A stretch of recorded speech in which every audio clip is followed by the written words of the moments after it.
Hi everybody, all my followers, be welcome to another video. The video today is on a 2007 Mini 1 with the 1.4 petrol engine. Now, this car was dropped this morning. The key was literally put through my letterbox. I have not even put the ignition on the car. However, I was told that the car has 3 issues. Engine light on, ABS light on, and parking brake light on. Not really sure. Still, let's gonna scan the car, turn the ignition on first, confirm all these faults, and then let's gonna get it scanned. Okay, let's go into there. Actually, I'm gonna start the car. Will be easier like that. There we go. Service light. Ooh. Can you see this surging? Have you seen that surging? That was the first thing I've noticed. Still there. Let me turn the HVAC off. Okay, so confirmed. ABS light on. Confirm. Brake. Hold on, let me take the parking brake. Okay, parking brake off. Most likely those 2 issues are going to be related. And engine light on. And surprise, surprise, one that comes with petrol. Yahoo! Okay, with no further ado, guys, let's go and plug the maxi Cs and see what we have. While the maxi Cs boots, look at this.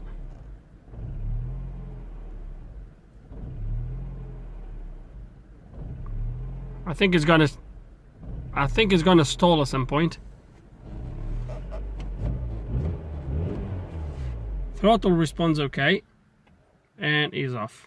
There we go, and is off. Okay, we're gonna leave the ignition on, obviously to scan the car. Just curiosity, the engine on this is the N12. And I mentioned this now because obviously I'm gonna separate the videos. I'm not gonna make one video tackling all these issues because one will be too long, second will be more difficult for people to find if I fix too many problems on one video. So I'm starting to think I'm going to focus on the engine because obviously with the engine here, I'm going to probably need the engine running perhaps to do the other issues, maybe, I don't know yet. But I don't want to have the engine here running like this in case if I need to keep the car running for any reason. So I think we're going to focus on the engine. So with no further ado, guys, let's gonna go to my engine and see what is wrong with it. It's gonna go quick to codes, see what codes we have. There we go. Ooh, look at that. Inlet camshaft sensor. Catalytic converter. Connection. Air mass plausibility. Catalytic upstream sensor lines. Okay. Okay, so we have a few things here. I think I'm going to do a quick inspection around the engine first to start, before we do anything crazy. So let's going to do a visual inspection and see what we find. Okay, so just did a quick inspection, just check the overall. It doesn't look like the engine has been touched recently. Everything seems plugged. Can't see. At first glance, everything looks okay. So what I'm going to do now is I'm going to go through some live data, see if we see anything out of the ordinary. Okay, so I have the engine running. I have my foot kind of just try to keep it steady. This is what the car does. So I'm just trying to prevent the car from shut down. I've been here already, but I'm going to show you. When I go to valve gear, there's 2 things that actually come to my attention. One is, you remember my fault for the valve, something like that was for the intake. So look at the adaptation for intake camshaft is stuck at 3.3. That one kind of changed a little bit. That is stuck at 3.3.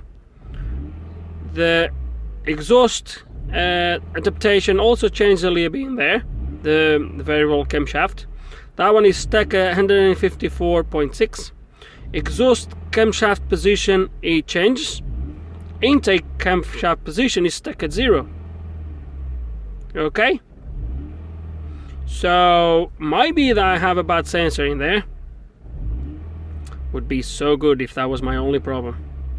and pretty much exhaust inlet once again 122.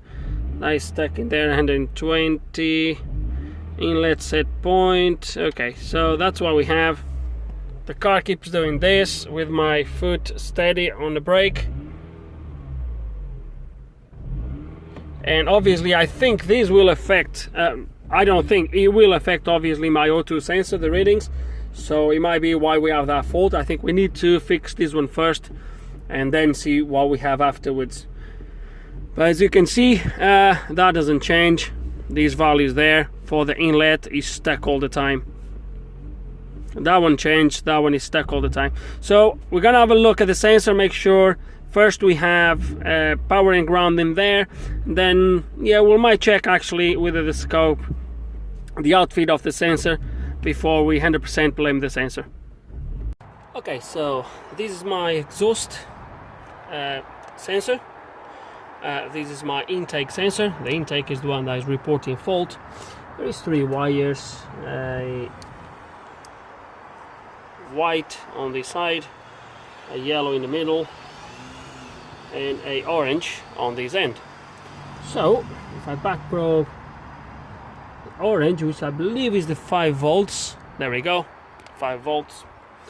The middle is going to be my signal, I think it is 11 volts. Now that's going to be my signal. The white is going to be my ground, and I have nothing. Let me change the probe to my voltage on the battery. There we go, 12 volts. So that's my ground, and this is going to be my 5 volts. But just to make sure, we'll do a test load. Let me get this. So my test light right now is plugged in into the negative side of the battery, and if I come here now on my orange, can you see it glowing slightly? Obviously it doesn't glow fully because it's only 5 volts, but we loaded the circuit, is working. Now I'm going to change my probe to the positive. So it's on the positive now, so my ground is my white, so it's going to be this one here at the end. There we go, fully bright. There we go. So we have powers and grounds, providing the signal is all the way back to the ECU. We do have a faulty sensor, but let's gonna scope this sensor and see if it's actually outputting anything. Okay, all set up, but not yet on that sensor. The first thing we're going to do is I'm scoping this sensor here, and this is just for you guys. It's just for you, it's just for the purpose of the video, so you guys can see roughly what we should expect. Because if I just show you that, and I can guarantee you it's going to show you nothing. If the problem is the sensor. But I just want to have some sort of reference so you can see roughly what you should expect. So let me set up things here a little bit different. Okay, due to the glare it's going to be impossible, but I'm going to start the engine. So I have my pedal pressing tool ready in place, and we're going to press the start button, and I will quick show you.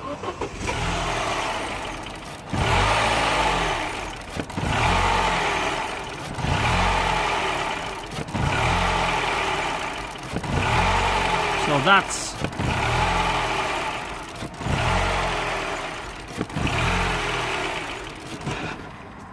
okay, I've stopped myself, but that's roughly the signal you should be looking for. And now we are going to back probe the other one. Make sure this is pushed in right. So let's start the engine again. I'm going to try to leave the camera here and press the button.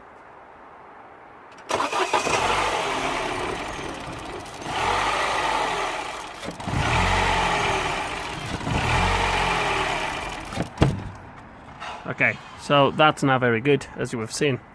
And just to prove that my sensor is 100% faulty, let's just do one last thing.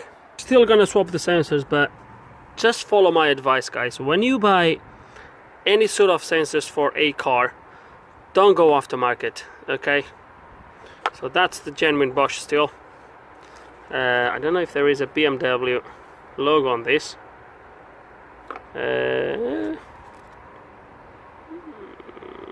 Don't think it is, but this is a genuine, oh sorry, this is a genuine Bosch sensor.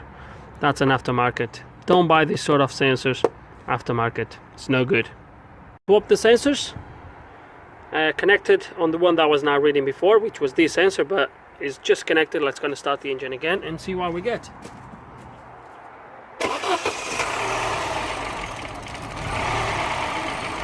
And we get a reading.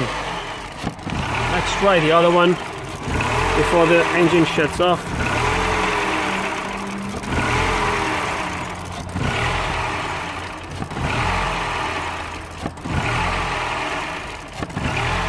And look what we get now. Now we have the intake camshaft position changing, and we have the exhaust stuck at that value. You see that? Now we have the, so there we and you shut off. Okay, so 100% that sensor is bugged. So this test 100% showed us that there is indeed a bad sensor. Let's just see if we have now a code for the exhaust. No fault codes detected. Of course not. The ignition is off. Okay, it's gonna go to my DD again. Read codes.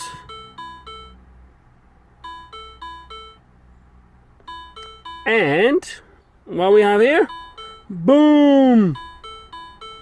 Exhaust now. So now everything changed for the exhaust. Okay, so remember I never deleted any codes. So yeah, to start with, we have a bad sensor. I have a brand new sensor here, genuine Bosch. Remember we moved the sensors, so the sensor I need to replace now is not the intake but the exhaust. Gonna be doing this very quick.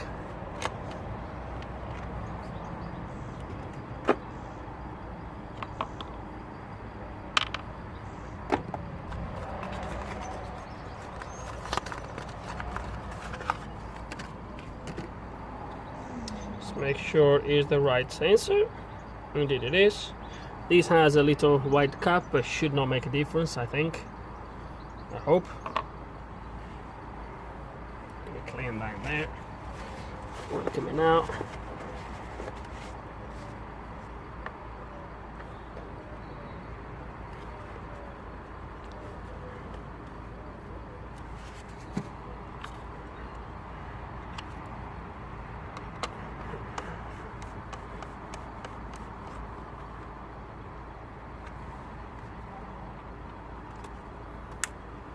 Done. Let's gonna see how the car runs. Okay, moment of the truth. Let's gonna start the engine. Oh, it is trying to stabilize. It looks much better. Still have an engine light, but the engine is stabilized by the looks of it. Oh no, nope, not yet. Okay, let's gonna see what. Hold on. I know. Hold on. Let's gonna do something here first. Let's. My codes. So as you can see, oh no, I still have present sensor. As you can see, my camshaft sensor looks like it's all gone. Yes.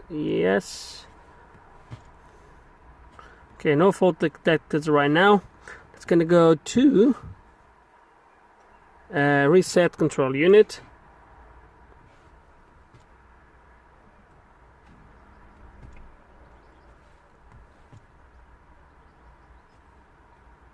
Okay, and I think that's it, I guess. I don't know if there is anything here to reset. That's what I was looking for.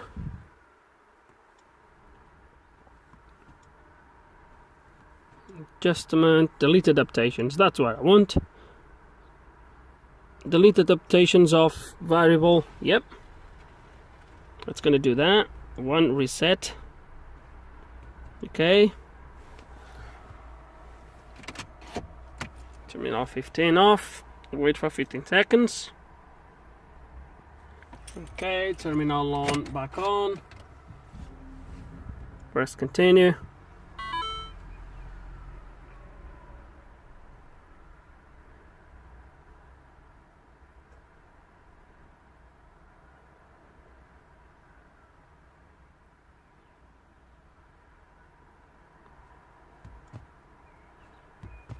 Okay, delete adapt. Let's gonna delete all the adaptations actually.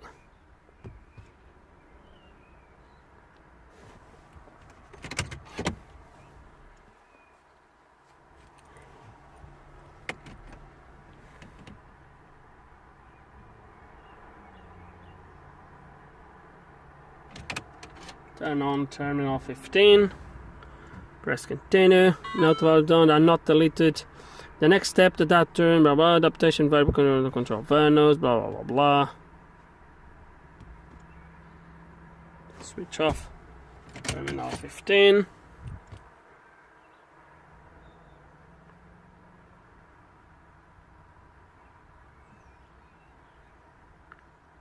Okay, I think I'm just gonna go through all the resets and then we will be back. Okay, so right now I'm relearning the values or the variable timing. So did all the resets, and now this procedure actually resets again the variable time adaptations and is now relearning by the looks of it. So it says we're gonna wait and hopefully it will work. Obviously the tool at the moment is controlling the idling, but the car is running way better. He told me it would idle at about 1900 RPMs. So we're gonna leave the procedure to finish. You can see in there variable camshaft timing adaptation, so that's what he's doing right now. Okay, so as we can see, our adaptations are within the parameters, as you can see. So the intake was adjusted at 54.7. It should be between 1460. The exhaust 155.3 should be 140, between 140 and 160. Yes, it is. Sweet. Continue. Okay, so that was the adjustment I performed. Now we're gonna go back. This is not under the ECU, it's actually under service. Okay, and now I'm gonna start the engine again. And look how it idles. Way much better. So I'm gonna leave it here running for a few minutes just to make sure it's not gonna start to go up and down like it was doing before. Let's gonna go at the front of the engine, at the front of the car, see how it's running.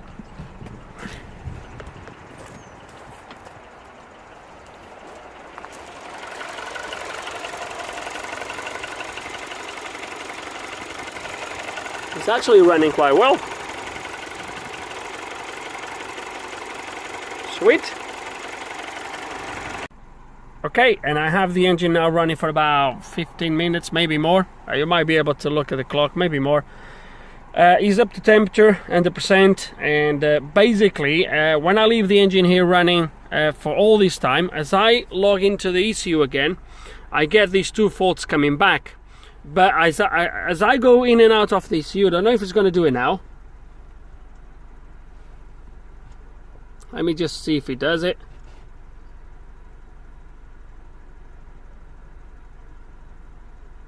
He hasn't done it this time. As I go in and out, sometimes these codes they change. So the airflow meter changed to present, and that will change to absent, and it keeps doing this.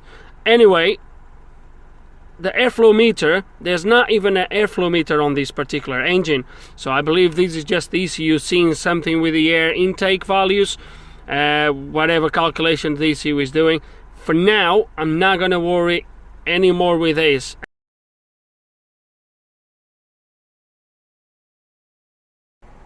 So it's running smooth, it's not surging or anything like that. Engine light is not coming back because of that yet. I guess if you drive the car, probably they will come back on. But the engine is running really well at the moment. So I think it's going to be it for now for this video. So I'm going to focus this video on the actually camshaft sensor. But for now, for this video, guys, that's going to be it. We tested it, I've showed you on the scope, and there's this kind of information I want to share with you for you guys to see how I do it. So with no further ado, hope there's some information on this video you guys are going to find useful. Hope you learned something. If you do have any questions, any comments, please put them below, and like always, thanks for watching.